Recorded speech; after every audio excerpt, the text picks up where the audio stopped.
Hi and welcome to the next episode of Loose Wires, a show where we talk about current events and news items from an anarchist communist perspective. And once again, I'm joined by Ancom Psycom.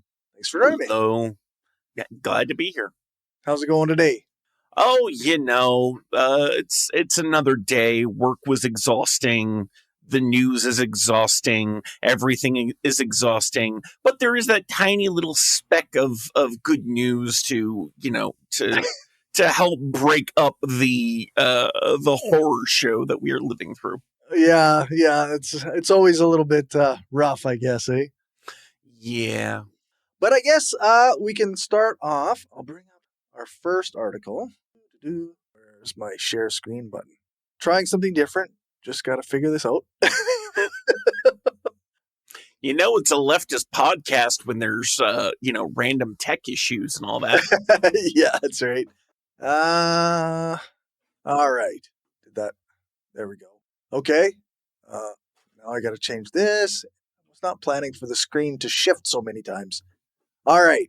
So this is from the Narwhal. Trouble in the headwaters, the hidden impacts of clear-cut logging in BC.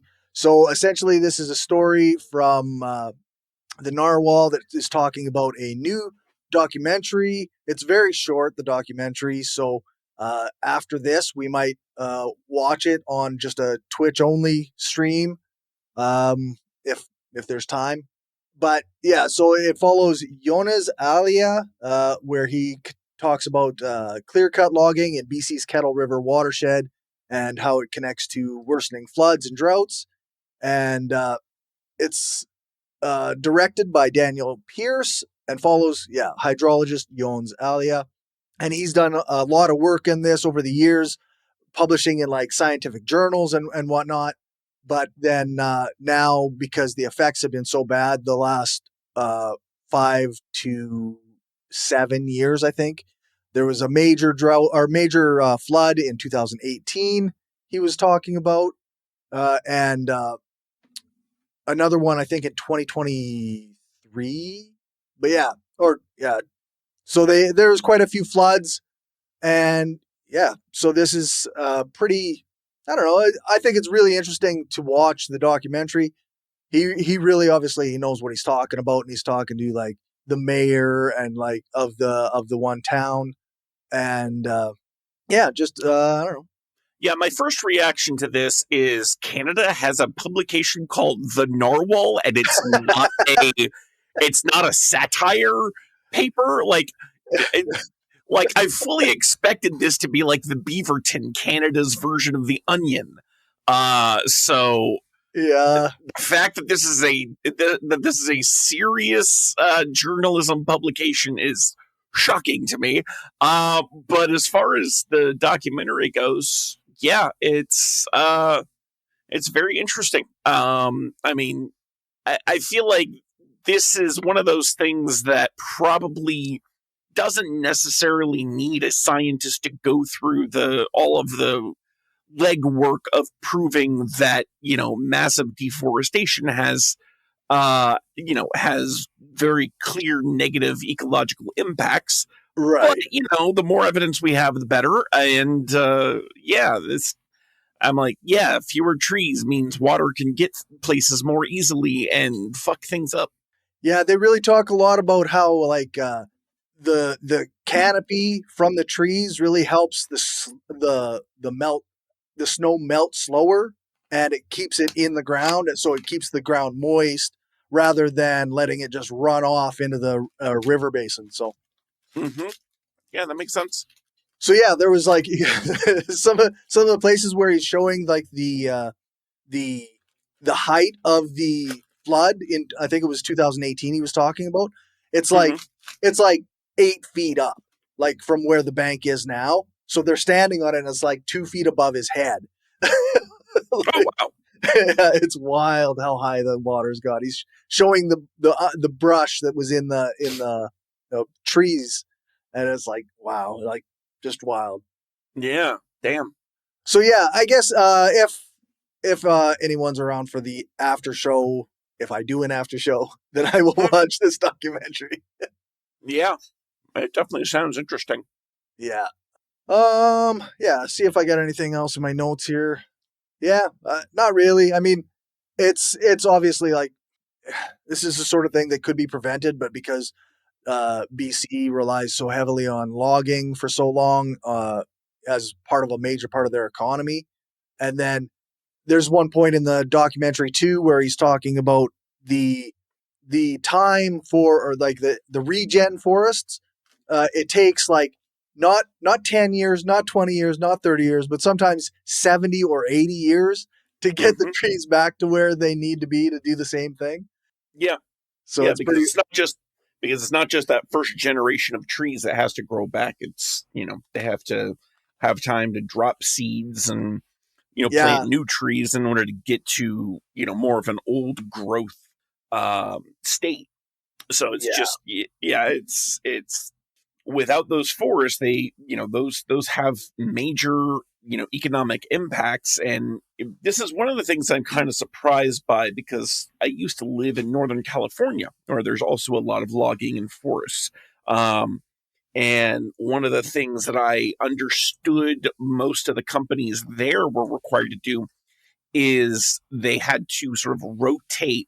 They couldn't clear cut the way it seems they can in BC. They had to selectively cut down, only a small set of the trees. I think it was like they have to set it up to where the forest has time to regrow between the points where they're cutting that down. And it was right. something like 60 years that they had to go. So they could only cut down 1/60th of the woods that they were foresting each year to allow it time to grow back. Yeah, it does. I think some of those rules kind of came in later in BC, but obviously, like they in the 60s and 70s, where a lot of the clear cutting was really getting going, they didn't have obviously these sort of hard rules or whatever. Yeah, So yeah, pretty wild. wild stuff. Yeah, pretty. Hmm. All right. Okay. Yes, this is kind of exciting for. Yes, the one bright, uh, you know, the Yeah, bright speck in a sea of gross blackness of the news. yeah, that's right. We're gonna go share this and show on the stream. Yeah, there we go. So Zohran Mamdani won the primary, I guess, Hmm. for the mayoral race for the Democrats, which was like he kind of came from behind. He was way an underdog, and like especially the establishment was pushing Andrew Cuomo, and then of course Eric Adams is the current mayor, right? Though Yep, deeply corrupt, as far as I can tell. deeply corrupt and deeply unpopular. The fact that Andrew Cuomo even got as much as he did, um, is kind of shocking, because he is also a deeply unpopular person in New York. Yeah, multiple allegations of sexual misconduct against Andrew Cuomo. Like Yeah, 11 not to women came mention, forward. yeah, not to mention, people just did not like him as governor of New York State. I'm like, why did he think they would want him as mayor of New York City? Yeah, absolutely blows my mind. But of course, because he toes like a Democratic Party line, right? Yeah, Then that's who the party picked to push. And now he's talking that's about potentially running as a third party candidate if oh, now that Jesus. he lost this. So just I'm like like, eh, maybe, but we all know, uh, as far as like non-democratic voters in New York City, most of them are already, pretty heavily progressive. Remember, this is the same place that for one of their districts elected Alexandria Ocasio-Cortez, right? This is right. not an unusual place for extremely progressive and relatively, and I do heavily emphasize the word relatively, far left candidates to get elected. So the fact that Mamdani won here and that Cuomo thinks he has a shot at going third party in the general is kind of wild to me. I'm very curious. who the Republicans are going to put up, because I haven't kept up on that side of the race. I haven't heard a single thing about the Republican nomination. Yeah. So. Yeah, it's and Mamdani is an interesting character because the right as well as the left are both freaking the fuck out about him. I was browsing through news stories a couple of days ago, and I came across one in particular that was, right-wing sources were saying that he's going to, he said he's going to raise taxes on white people specifically, and his quote was, we're going to shift the tax burden to richer, whiter neighborhoods, which I'm like, okay, maybe don't say the white bit, because although yes, it is statistically extremely likely that the richer neighborhoods are also whiter neighborhoods. Thank you, redlining.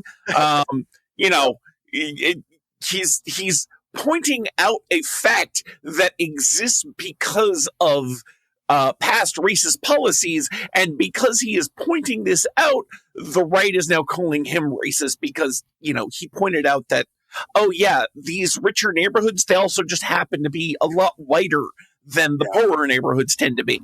So, you can't say basic facts anymore without it getting spun like you're the racist. It's fucking stupid. Yeah, he's also getting targeted, obviously, because he talked about the global intifada a while back. And the thing is, he didn't actually say those words. No, but he did it. Like, that wasn't a thing he actually said. Oh. But he did in 2021. He did say that workers should own the means of production. So he's definitely like a Bolshevik. He's definitely a communist. Well, I mean, he's a socialist at best. I'm like, yeah, he's democratic socialist. He probably holds some some more radical, but I don't know if I'd go so far as to call him like an actual fucking communist. That's a little bit extreme for his his views, and this is coming from a literal fucking communist. Thank you. Yeah, like he's actually I guess he's been involved with the DSA, which is cool. I mean, he's a reform type socialist, democratic type person. So yep, exactly. I like him. I like some of the things he said, but is he radical? I don't think he's radical. He's probably a little bit radical, but there's only so much you can do as mayor of New York, right? That's true. And what he's actually like, the policy proposals he's putting in place are, at the far left end of the Overton window, but they're still great to see someone who is actually finding some success in, contemporary politics, being as progressive as he is. And, he's looking for lots of, kind of upending a lot of things. He's trying to, or one of the things he wants to do is try to move New York City toward free public transit. And if you've ever been to New York City and been on their public transit system, that's a big fucking deal. Yeah, for sure. So, we'll see how that goes. My guess is, he's going to get in trouble with the same people who are now, celebrating his win, simply because he won't be able to do a lot of the things that he wants to do, because it's more than just about getting elected. You have to work through the existing bureaucracy within the city. It'll be tough to do the I think he also said free childcare. That's going to be pretty tough to pull off. I mean, I hope he can do it, but obviously I don't think it's going to be easy. So, no. And I think he also, one of the things that I really liked was the idea of rent controls. I think that's a really good policy, especially in a big city where, like New York, where rents are probably ridiculous. I know rent is ridiculous everywhere, but it's worth pointing out here that New York City is the city that gave us the rent is too goddamn high party. Remember that guy? Yeah. Remember that guy? Yeah, that was New York. That was from New York City. And to be fair, New York City had rent control. Right. And they removed it, and rents exploded. And there are still some very few places that were grandfathered, and basically when they ended rent control, they said, okay, new rentals don't have to be that way, but like existing rentals, existing lease contracts can't be raised. Right. And so, granted, those were already scarce in the 90s, and I don't actually know if any still technically exist. I imagine they might, but I don't know. Yeah. But New York City, as I'm sure everyone knows, most expensive place in the country to live. And yet Yeah. still somehow they have 9 million people living there. How Right. people afford it there, I do not understand, but it's a thing. Yeah, I was talking to somebody. I was talking to Lucretia McEvil yesterday, and we were talking about like how do the people who like work in coffee shops and restaurants, like how do they pay their bills, or do they work outside of the city and commute in order to come to work?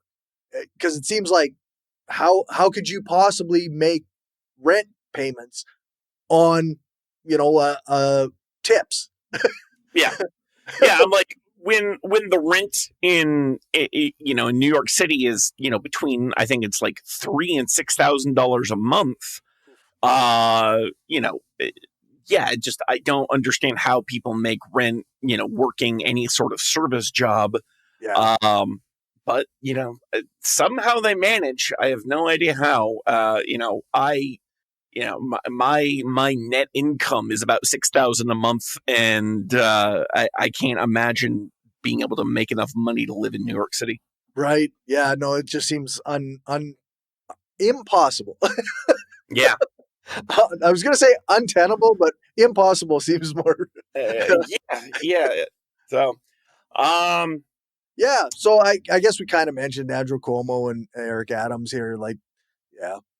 Eric Adams was indicted on federal corruption charges in 2024, but the charges were dropped under when Donald Trump became president again.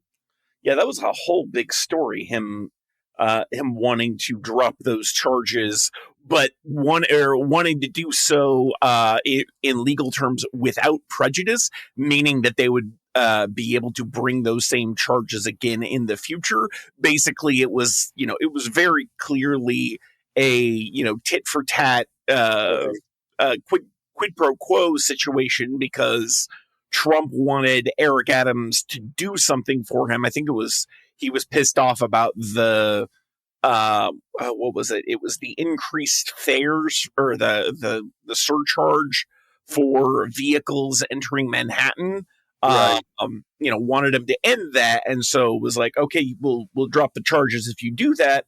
But he wanted the option to bring those charges again, because the Trump administration wants to see the end of the weaponization of the Justice Department. Didn't you hear? The end of it, eh? That's interesting. Yes. Yeah. I believe Pam Bondi in her Senate confirmation hearing was very explicit about ending the weaponization of the DOJ. So that's clearly not their motive here. That Right. couldn't possibly be the case. Yeah. They're so against weaponizing the DOJ and using lawsuits as a political tool. Yeah. How about that, eh? That's hilarious. I'm just like, how do people not see through this blatantly transparent bullshit? I Yeah. don't get it. Like, I don't get it. Yeah. It's just like, say one thing out of one side of your mouth and then do another thing. Like, it's just, it's absurd. It's not even like sides of the mouth thing. They're literally like, they have just taken the quiet part and gotten rid of the quiet bit. And so now they say every part out loud to all the people, and apparently can get away with it because their supporters are in this weird delusion where they think, oh, well, the bad things, they don't actually mean it. They're just joking. Right. But the good things, they absolutely mean it. And I mean bad and good from, the supporters' perspective. Yeah. That's it. Yeah. I don't. Let's see. Some random geek said, I like Mamdani the left-wing candidate we can probably get in the U.S. right now that can win elections. I hope. And he's pissing off the right people in the Dems and the Fascist Party for the right reasons. Yep. I mean, that's generally good. Another thing that people might be hearing about him is,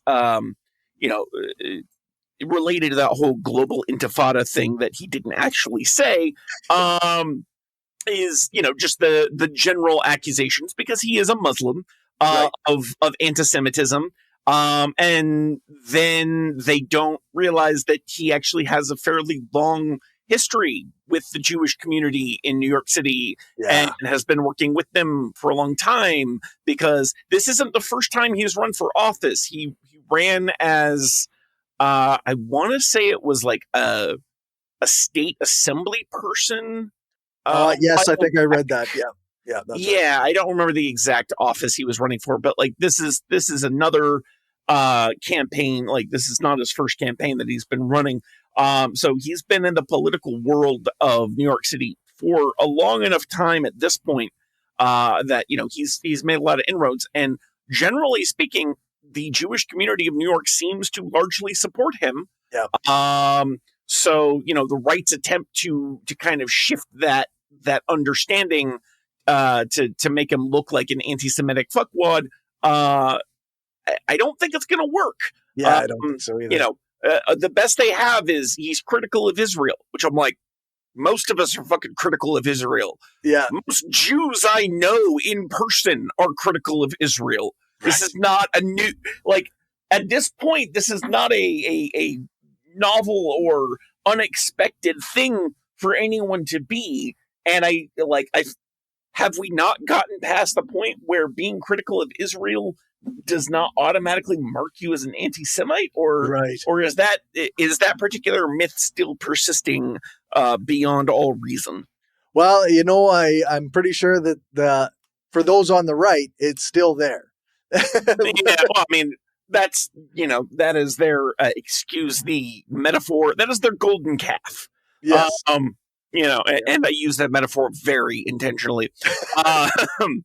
So that and the trans hate thing, that's kind of their bread and butter these days, or should I say their milk and honey, another very intentional metaphor. Yeah, for sure. David Hartz said, the current Dem Party are a bunch of old white losers. AOC, Porter, Murphy, Schiff are exceptions, and Bernie has only ever said the truth. I mean, Bernie's got his problems. All of the people on that list have their problems. They're not as bad as the larger Democratic Party in general. And I can go in with specific criticisms. Give me some time to write up the list. But yes, I generally agree with that. There are definitely people who are better in the current Democratic Party than others. But yeah, it's kind of it's the evil mustache twirling villain versus the villain who just kind of stays in the background and controls everybody else in a movie. Right. Like one seems better by comparison, but better by that comparison. I was like, still not good. It's the difference between a hot stinking pile of shit and a ball of shit that someone polished up. Yeah, because apparently you can do that, at least based on a Mythbusters episode I watched over a decade ago. Yeah. I guess so. Next up, we've got some masked ICE agents in LA. Oh god damn it! No badges, no identification, just grabbing people off the street. And I'll give them that three of them appear to have the word police on their uniform, but in this picture anyway.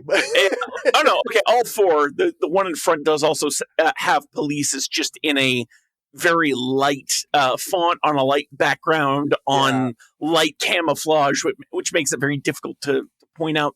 But I mean, when you're going around looking like slightly more professional ISIS fighters. Right. It's not a good look. Like you don't look like you're in for urban warfare. You look like you're meant to be in the middle of the goddamn Iraqi desert. What the fuck is this? What the fuck is this drip? Like, this is just yeah. We don't need David Hart says we don't need no stinking badges. Badges. We don't need no stinking badges. But yeah, like, and one of them is, carrying a medium-sized assault rifle with a suppressor for no goddamn reason. I'm like, okay, like, this is a look that is designed purely to intimidate. Oh, for and sure. That is it. Yeah, 100%. Sure. And apparently they haven't been informing like local police and sheriff's departments that they're even doing this. So people have been reporting. I'm pretty sure that's been true from the beginning. Yeah. So people have been reporting to the local police departments and sheriffs that people are being kidnapped on the streets, and then they find out that it's like this section of Homeland Security investigations, which is part of ICE. So, yeah.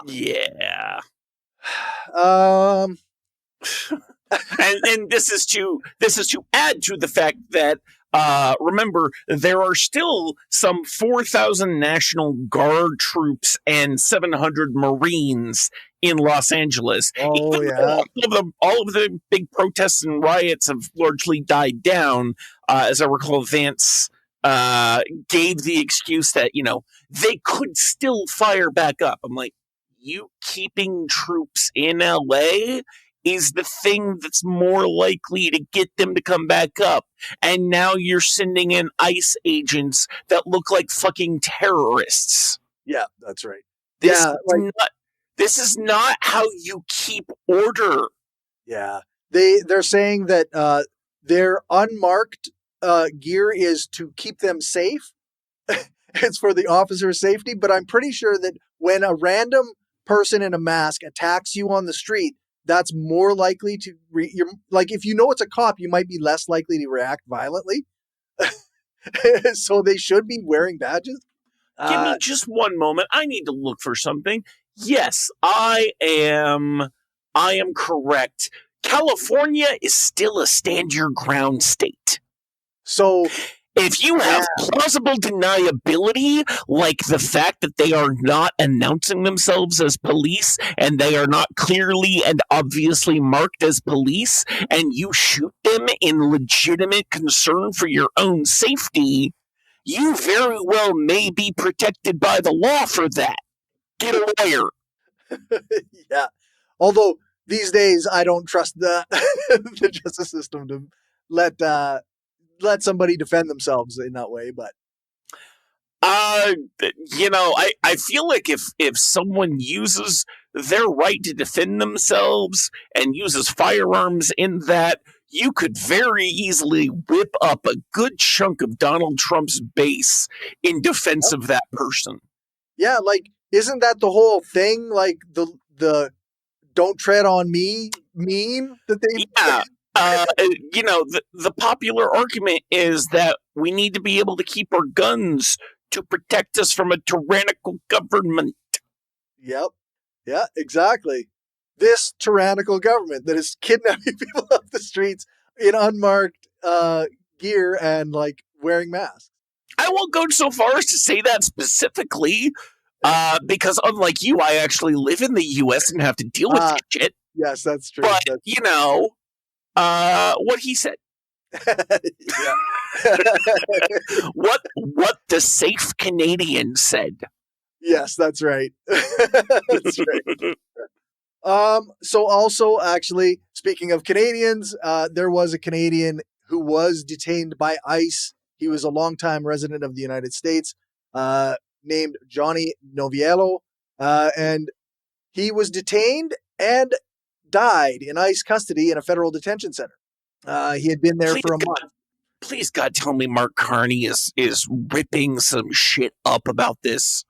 It does not seem like it. It seems like judging by the way that we are still constantly placating the ego of the president. Fucking polite Canadians. God damn it. Yeah, it's even when we kill one of you, you don't get mad. the people with power don't the anyway. Canadian rage that I was led to believe exists in shows like Trailer Park Boys and Letterkenny. Come on, Right. we need some fighting words up in here. God damn it! That's right.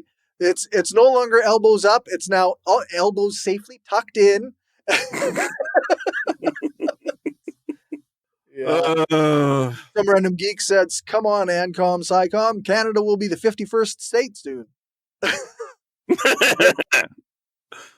Yeah, I think Trump finally stopped talking about that absolute delusion around the same time. He stopped talking about, annexing Greenland. I haven't heard either of those talking points come up in a bit. Maybe they're just backburnered for now when he can get, I don't know, what a more favorable Congress. It's already pretty goddamn favorable. And we all know midterms tend to go badly for the president in power. So, yeah. I see what happens, I guess. did he honestly just expect Canada and Denmark to roll over and be like, yeah, here's the thing you want done? Probably. Probably. The level of, he's convinced himself it's for the better of those places, so. The level of delusion has gone up since the first term. Yes. Oh, yeah, for sure. On to the next one, I guess. Yeah. Now, this one's kind of interesting. I didn't have it prepped here. Take a second to find my screen sharing stuff. Yep. There we go.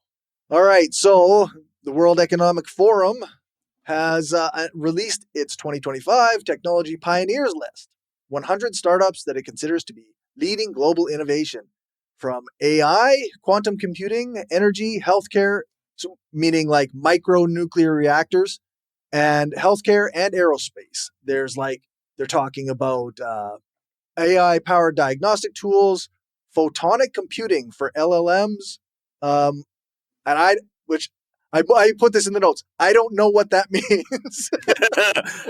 So I can help with a lot of these. All right. So going over the list you gave here of the highlighted technologies. So I'm going to give each of these a score from 1 to 10, where 1 is, well, actually, if you've seen what is that bell curve with the dumb guy on the left, the average guy in the middle, and the smart guy on the right, that's the 1 to 10. Okay. Asteroid mining for rare minerals. Start looking into this right now is a 2, made in 50 years. Okay. Micronuclear reactors for localized energy production. That's a fucking 9. Okay, get that shit going. Okay. I love it. Let's do it. All right. AI powered tools in healthcare, ag, and logistics. I'm calling that a 5 in that, I can see the benefits, but I can also see the harms. Right. There are, there are a lot of ways that can go right and a lot of ways that can go wrong. The problem is capitalism tends to favor the wrong. So, let's call me, skeptically pessimistic on that one. Okay. All right. Then we got photonic and ion trap quantum computing systems. This is something that I've heard about for a while, but I've never seen anything actually start to come of it. Okay. So the basic idea here is that instead of using electrons going through wires to do data processing and storage, instead of using transistors that are based on, being able to switch small, signals on and off electrically, instead using light and ion traps to do the same thing. So instead of using the electrons, you're using light. Light moves a little bit faster than electricity. Not super faster, but enough to make a difference. It also has the added benefit of not generating heat when it goes through a medium. Electricity, because all conductors inherently have some level of resistance unless they are superconductors, and we still have not figured out room temperature superconductors. We have figured out fiber optics. Fiber optics doesn't get hot when you pump a shit ton of light through it. So, you can be a lot more efficient about energy. You can potentially, speed up computing somewhat. So this is very interesting. And, they're getting into quantum computing systems, which is like it's something I've been trying to follow for years. And like, I still wish I understood better how that works. Like I understand to a certain extent the idea behind quantum bits and using the inherent probabilistic nature of quantum events to do computing. I remember watching a video. I can't remember if it was Veritasium or 3 Blue 1 Brown, or it might have been neither of those. I don't remember. About how they were using a particular algorithm in conjunction with quantum computing to basically break down multiples of large prime numbers. So there's a particular algorithm to do it, but the problem is using this algorithm in a classical computer takes forever. Whereas using it in a quantum computer allows for the utility of basically taking this probabilistic nature of quantum computing, where you get basically these extremely unlikely ideas. Like, you don't necessarily know what their probability is, but like it's kind of inherent to the mathematics they're using. You get these extremely unlikely possibilities for the solution to this problem on either side of the actual solution, and so they tend to cancel each other out. If you look into like how light travels, a lot of people may have heard the idea, especially it was popularized by Feynman, that like light travels every possible path to get from point A to point B. And that means, starts here, goes to the sun and back, and then gets to B. That's technically a path that light does in fact travel. But the thing is, all of those different paths end up canceling each other out. So you are left with what is called the path of least action. And that is the path that effectively, at least in terms of light, minimizes the amount of time it takes to get from A to B. And so you have this quantum effect where things cancel out. And so that's kind of the idea that they're trying to use in quantum computing, as using that property can be extremely beneficial for some types of computing problems. So just a very very highly condensed and probably highly inaccurate story of quantum computing there for you. You only get the best quality content around here, folks. Yeah, that's right. Well, I mean, that's a better explanation than I ever. You use the word quantum and you use the word computing, and that's whatever. Yeah. Now this. So, anyways, my 1 to 10 on that is probably an 8. I like that. It seems like a good thing to be pursuing. This next one I don't even really understand. Democratized quantum platforms marketed as more accessible. What the fuck does that? How do you democratize quantum platforms? And remember, folks, I'm sure this is democratization in the capitalistic sense. It's basically it's just a marketing term in this sense, right? Like, they're just saying we're making it more democratized because more of us rich people who can produce these things have access to it. I'll give that one a 3. That sounds like some bullshit. And then finally, we have flying electric taxis and small-scale launch satellite systems. We've been promised flying cars for 50 plus years. No, sorry, 70, because it was a big thing in the 50s, as I recall. I don't see that happening anytime soon. And then small-scale satellite launch systems. smaller than what we have fucking CubeSats at this point. Right. Yeah. No, What, that's crazy. what smaller scale satellite launch systems do you want than CubeSats? And yes, I realize that's Tesla and it's bullshit, or not Tesla, the SpaceX. It's all Musk. Yeah. And it's Musk's bullshit. But you still have to admit, other than the giant space waste problem, which, to be fair, CubeSats burn up very effectively in the atmosphere when they're end of life. So I can't actually say much bad about them. No, I could. I just need more time. Yeah, that's right. But anyways, electric taxis and smaller scale satellite launch systems. I'll give it a 4. Not completely idiotic, but I don't see it happening. Yeah, I marked down here, like, it seems more like the list of things like whether they are potentially applicable to, day-to-day life in any way is almost irrelevant on something like this, because this is like a list of things that capital can invest into, right? Yeah. Now, I will give them micronuclear reactors. Imagine every city having its own tiny little nuclear reactor powering the city, or a few of them in some cases. Right. Like, even small rural communities. You no longer have to, rely on decades-old unmaintained electric infrastructure because you're 200 miles away from the nearest power plant. You've got one in the middle of town that's actually, safe and could probably power your town for 10 or 20 years before it needs to be serviced. Like, That's the goal of these kinds of things. And it's not like outside the realm of possibility for them to actually do this.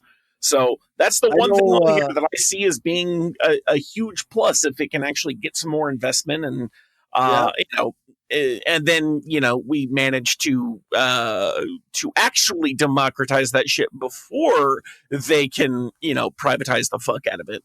Yeah, I know. It wasn't too long ago I was reading about, like, Google was trying to invest in nuclear power plants to run their AI systems. Yep. And so if you had these kinds of micronuclear reactors, maybe they wouldn't require like these the same level of investment, I guess. I don't know.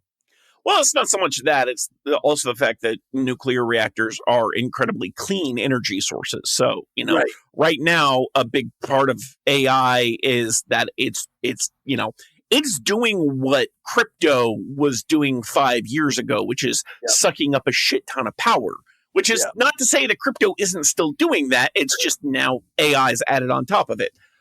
So data centers globally are predicted or are estimated, I think it was, to consume something like 10% of the world's electricity supply, just data centers. Yeah. So and like massive quantities of water and like, so I guess, yeah. If they can run it off of micronuclear reactors, that's all the more better, I guess. Yeah, that would genuinely be a better thing.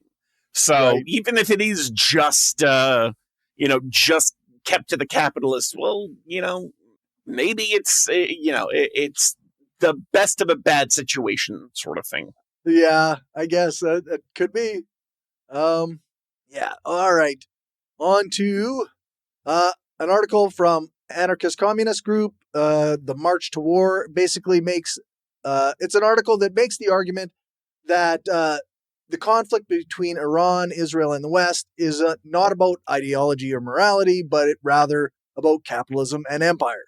And I also found a couple of supporting arguments for this. One from Business Insider, in fact, that didn't make the ideological argument that we might, but talked about how this war is benefiting Israel's economy and how, like, a major company, Elbit Systems, has had like 116% valuation growth in 2025. Yeah, that sounds about right. So yeah, I just thought this was like a really good article. I really enjoyed reading it, I guess, in a sense, because it really makes a good point.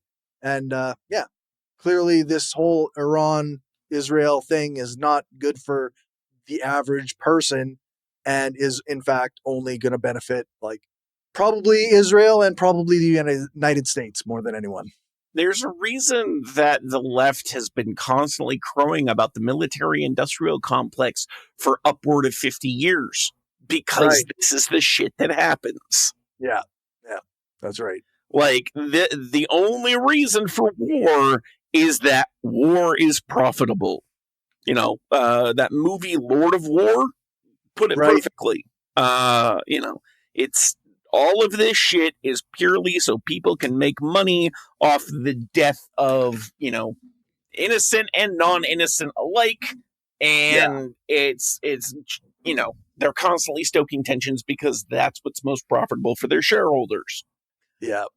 It's one of the articles is from People's World, where this is kind of like a Marxist-Leninist aspect of outlook on it, and it talks a lot about where was it like 3.8 billion annually comes with the condition that it must be spent on American-made weapons. So that's the aid that America sends to Israel, which basically is it's just like a funnel directly into the military-industrial complex, like you say. Like that's just what it is. Here's some cash so that you spend it on our companies. Yeah, that's right. Yeah. So, yeah, exactly. And then I've got this other one. It's from nakedcapitalism.com, which is a piece by Michael Hudson making an economic analysis, and it includes historical analysis. It goes back to like 1979, included, which was the Iranian Revolution. So I'll put these links all in the show notes for people that are interested enough to read them. I thought it was really good stuff, but yeah, seems good. So like I'm reading through the blurbs you put on here, and yeah, all of these are focusing on the same basic idea. It's US trying to establish global control and dominance of economic markets, of oil, of overall like diplomatic relationships, and anyone that we can't make our friend, we make our subject. Basically, that's been imperialism since World War II. Actually, no, since before World War II. And I guess there is the last article in this bunch here is from the Washington Post, or WashingtonPost.com/world, whatever.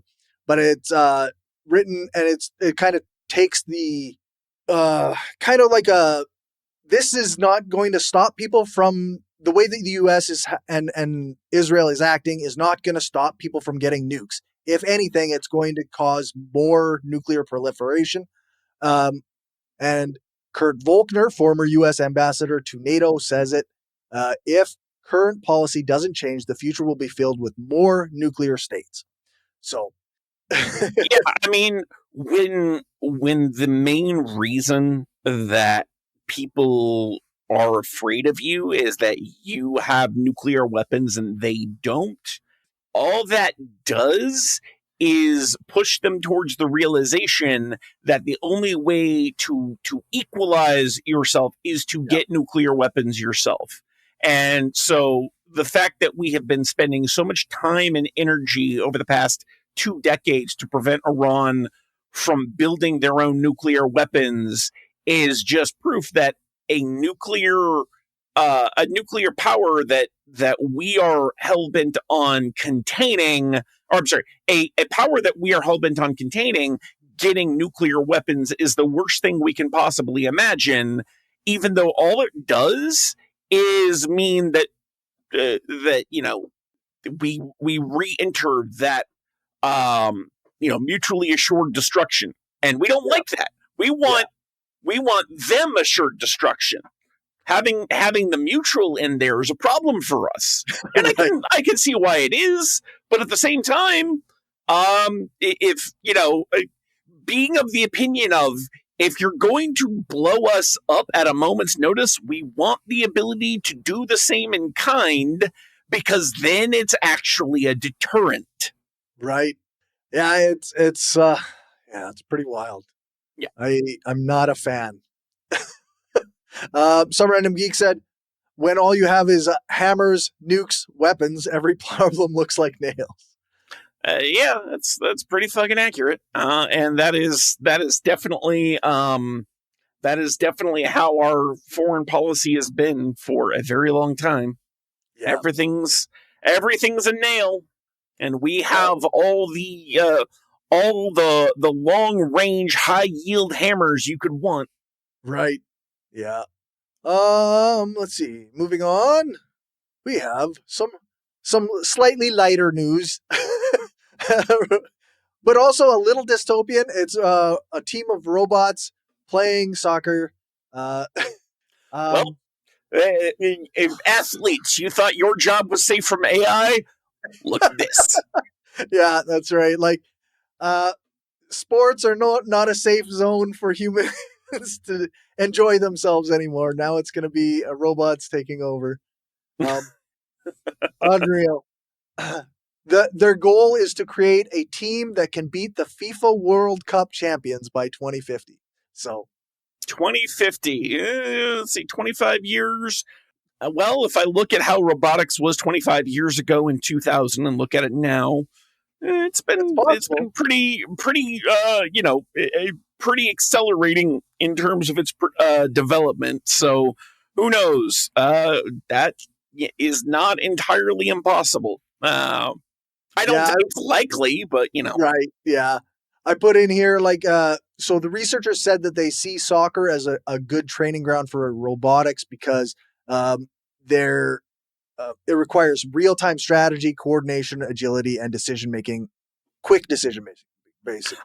I just can't wait for the first time one robot tackles another and they both shatter into pieces. Yeah, or one fakes an injury.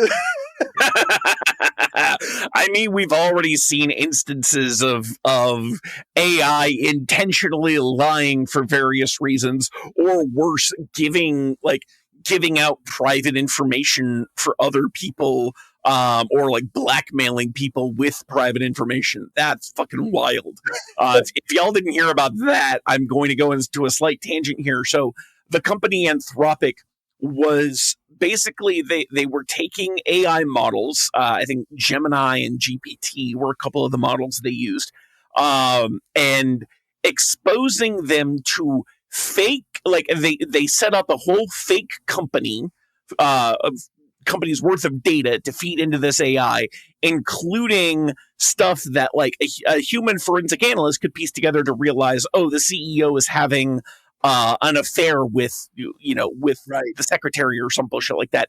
And so like there were just little digital traces in emails and text messages and things like that to signal this. And so the AI, after getting this data and interacting with them for a while, eventually starts blackmailing the fucking people, saying, if you don't want this information to get out, do such and such. And the fact that it went that quickly to blackmail is frankly not surprising at all, given it's trained on us. Yeah, that's right. AI that's trained on human data is a conglomeration of everything the humans are. The faster we go to blackmail, the faster it goes to blackmail. This should not surprise anyone. No, that's right. Yeah, I thought I read somewhere too that there was it would give them instances of what do you do if this company might discontinue your use or fire you, essentially. And the AI would have to come up with these solutions and blackmail and threats and there's all kinds of little things that it would do that's people do that shit. Yeah, I mean, one of the strongest instincts in humanity is that of self-preservation. So of course we're going to have, accidentally, or I doubt it was super intentional, but incidentally at the very least, and put that into the computer systems that we're designing. And now they also want to preserve themselves and will do some heinous shit to make that happen. So all I gotta say is be careful who you trust with your data, people, Yeah, no kidding. including the website you're currently watching this on. That's right. Yeah, that's right. Whatever service that happens to be. Yeah, I don't care if it's Twitch, YouTube, TikTok. Hell, you could be you could be streaming on Kick and fuck. What's that other one? I can't remember. But any of those, just be fucking careful, people. And chances are you've already given a lot of it away. Yeah, that's right. And this episode of the podcast was sponsored by Incogni. Nope, but do use a VPN or something else. Yeah. Some random geek said, I remember a story from decades ago that Microsoft created a bot to learn from the internet, a Twitter bot, if I remember, and the bot became a Nazi quite quickly. Yeah, that wasn't that long ago, actually. That was, I think, maybe 10 years. Yeah. Yeah, it was relatively recent. And yeah, when you learn from Twitter, you turn into Twitter. For sure. Yeah. Imagine if it had been trained on Reddit or worse, 4chan. God. Right. Yeah, Twitter's bad enough, but Reddit is bad and 4chan is like where all the worst people are. So yeah. Okay. Next up. That's not working. Give me a minute. Screen. Share. There we go. Why did Canada just cave to Trump by scrapping the digital services tax? So we had in 2020, there was a tax that was passed, or legislation that was passed to tax big tech companies at 3% of what they make in Canada, so that they could put more of the money that they make in Canada back into Canada. It was supposed to go into effect in 2022, and they were supposed to pay it today.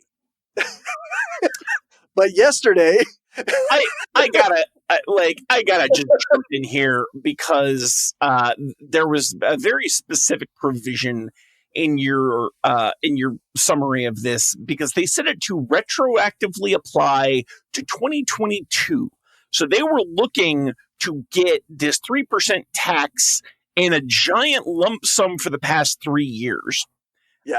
Did they not expect something like this to happen? Because honestly, even if these tech companies didn't go running to Daddy Trump to fix all their problems, what was the Canadian government gonna do if they didn't want to pay that 3 years of back taxes that just suddenly got imposed on them?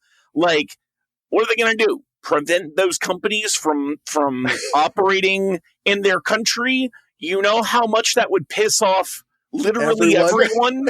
Yeah, that's right.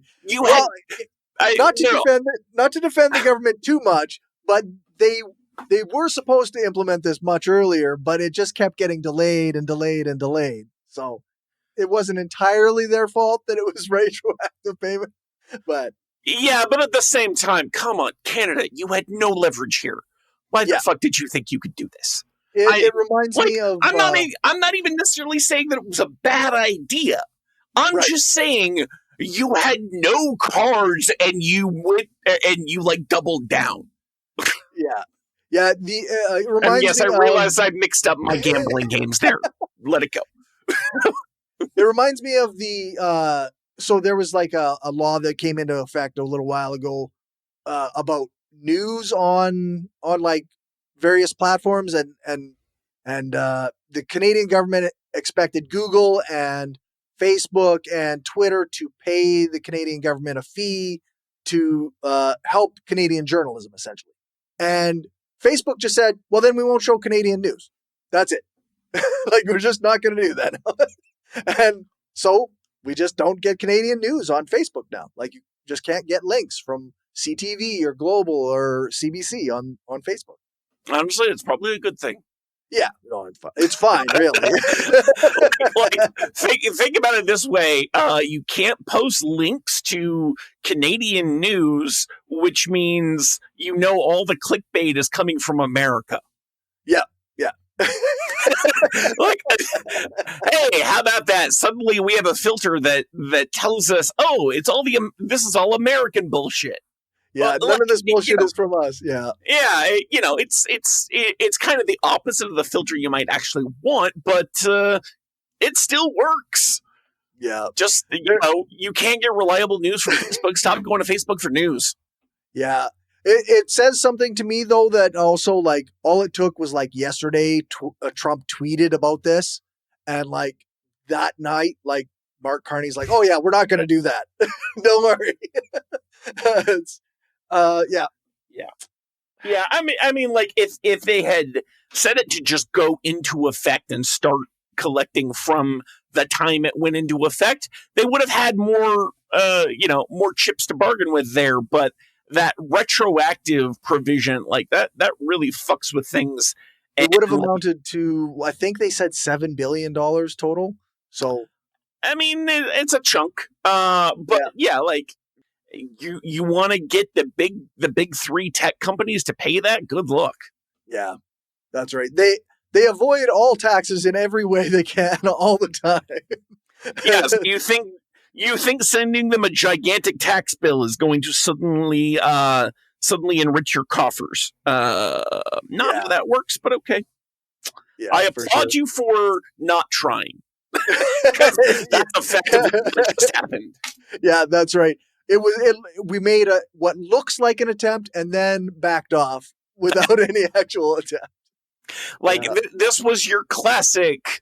This was your classic empty threat scenario. Like, I guess some random geek said, Trump, you're supposed to just ask for some sugar from your neighbor, not a massive tax for things they're already using.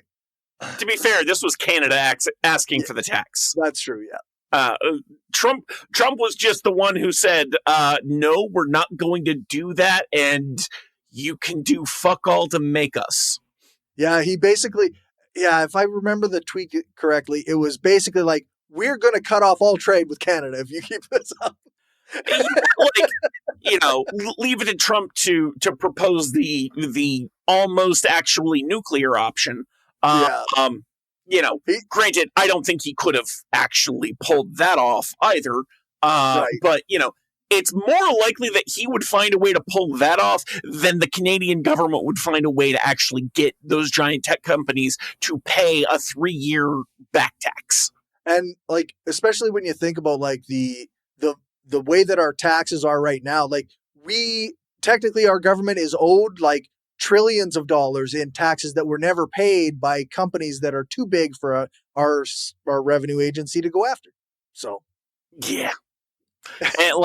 And your U.S. people, if you think the IRS is ineffective as shit, imagine the Canadian tax service. Yeah. Unless you're like a regular person, then of course, they'll nail you to the wall. They're all great at fucking over the little guy because they're the little guy. You go after the big chumbawumbas, a little bit more difficult. Yep, for sure.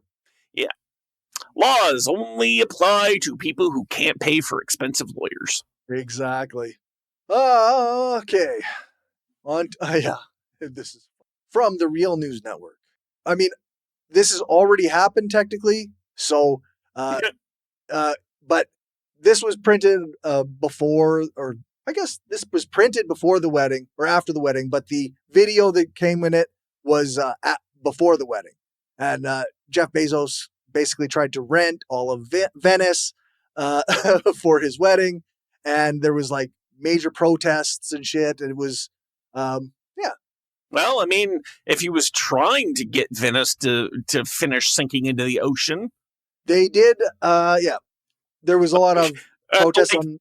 Yeah, apparently there was a mega yacht. I'm like, that yacht was probably half the size of Venice itself. Venice is not a big city, if y'all didn't know. Apparently the yacht had to have mini yachts beside it to do other things for it. It's too big, so... Yo, dog, I heard you liked yachts, so I put some yachts in your yacht so you can yacht while you yacht. Yeah, that's right. I just did the Yo Dog meme from, God, what was it, 2006? Some bullshit like that. I'm old. I actually just turned 39 last week, so, Oh, well, happy birthday. Thank you. Under the banner No Space for Bezos, activists organized marches, dropped banners from the Rialto Bridge, and threatened to block canals with inflatable crocodiles. See, they used the wrong slogan there. No space for Bezos should have been only space for Bezos. Shoot him into space. Yeah, shoot him down in space. Stick him on his own goddamn Blue Origin spacecraft and send him on a one-way trip to fucking Jupiter. Yeah, for sure. Oh, some random geek says I'm going to be 41 next week. Nice. Happy birthday to you too. Yeah, and of course the wedding did not actually get shut down, but they did have to switch venues into the Arsenal shipyards. And yeah, so it was not as big as it was, but there's still just where everyone wants to have their wedding, a Venetian shipyard. Yeah, that's right. It's like, okay, so he basically got off his big boat onto his little boat, then got off his little boat onto an even smaller shipyard, had a wedding, then made the trip in reverse. Yeah, that's right. Yeah, funny stuff. My partner was showing me the dress that what's her name, Lauren Sanchez, was wearing after the wedding, and it had like an eye on it, and she was like talking about the Illuminati. But I couldn't find any conspiracy bloggers doing this. So I need to look at this dress now. Give me a sec. Yeah. Okay, so there's the big white wedding dress. Let's see if I can find the one you're talking about. All I did was search Lauren Sanchez dress because I had no idea what else to search for. I'm not seeing anything that looked, eyeball-y. So yeah, I don't know. Yeah, it's kind of a weird design, and there was just one part on it, and it looked like a bit of an eye, and she's like talking about the Illuminati, and I was like, come on. Get out of here with that shit. But it was fun. And like I say, I couldn't find any conspiracy theorists talking about it. So who knows? Yeah. But that was capitalism's most deranged moment of the week. Jeff Bezos trying to rent an entire island and just ending up with the mega yacht for his wedding. So he probably would have been better off just holding the wedding on the goddamn mega yacht. It's the size of a city as his. Yeah. Yeah, and I think they said it cost about 58 billion or million, 56 million? 50 million anyway, roughly. That's a pretty expensive wedding. Oh, imagine all the good you could have done with that kind of money. No shit. But I guess speaking of good, we've got a few mutual aid groups to shout out today. We've got the Watershed Security Fund in British Columbia, supports Indigenous-led flood resilience and watershed restoration across BC. We've got KTown for All, which is legal aid, groceries, and protest support for unhoused and immigrant residents. We've got Aquí para la Comunidad, Inner City Struggle, mutual aid and organizing in Boyle Heights, supporting undocumented families, and the Mutual Aid LA Network, decentralized hub coordinating food, housing, and protest solidarity efforts. Awesome. So if you can, contribute to those people, those groups that are helping people and trying to make things better. Indeed.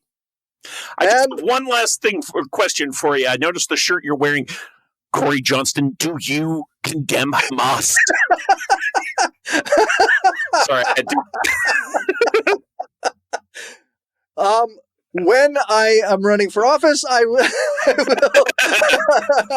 will have to say something about that. But until then, it's like, do you condemn Hamas? Until Palestine is free, I do not condemn Hamas. All righty then, bold stance. Yeah, and I guess other than that, where can people find you? Various places, mostly NCOM, SciComm on Blue Sky. Right on. And if you want to check out more from me, subscribe and like this video and make sure to do all the things and follow me on Spotify, Skeptical Leftist. It's all over the place. And thanks for everybody for being here and have a good night. Have a good one.